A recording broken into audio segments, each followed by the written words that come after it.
Evitar o colapso do sistema sanitario galego é a máxima prioridade da Xunta de Galicia na xestión da crise provocada polo coronavirus.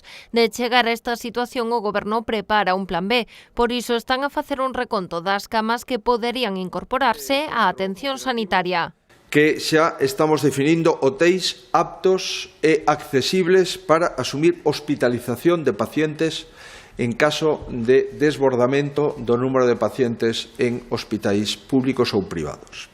Temos contactado coas 6 federacións de hostaleiros de Galicia para cotexar as disponibilidades dos establecementos máis axeitados, tanto para a accesibilidade, por tamaño, por distribución ou por proximidade. Segundo o presidente da Xunta, a prioridade do seu executivo é conseguir material sanitario, sobre todo equipos de protección individual para centros sanitarios, ambulancias, residencias, centros de discapacitados ou persoal dos servizos de emerxencia e protección civil. A prioridade número 1 para Galicia neste momento é contar con material sanitario dabondo.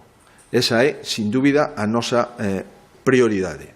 Ademais, o Consello da Xunta aprobou unha orde para que os concellos poidan reforzar as súas policías locais con 120 auxiliares da lista de contratación ou con axentes que aprobaron a convocatoria galega pero estaban sen praza. Tamén abriuse a porta a que o persoal do Servizo de Extinción de Incendios Forestais colabore para garantir o cumprimento do estado de alarma. Poderán tamén colaborar en funcións como vixiar zonas no rural, camiños e pistas para garantir que se cumple o confinamento, así como, no caso de que fora imprescindible, outras forzas e corpos de seguridade do Estado non tuveran efectivos, pois auxiliar a persoas que viven en lugares de difícil acceso e facerlles chegar os víveres ou o material sanitario imprescindible. En canto ás eleccións autonómicas, tamén se aprobou o decreto que deixa sen efecto a convocatoria do 5 de abril. O decreto consensuado cos principais partidos galegos recibiu o visto bo da Xunta Electoral.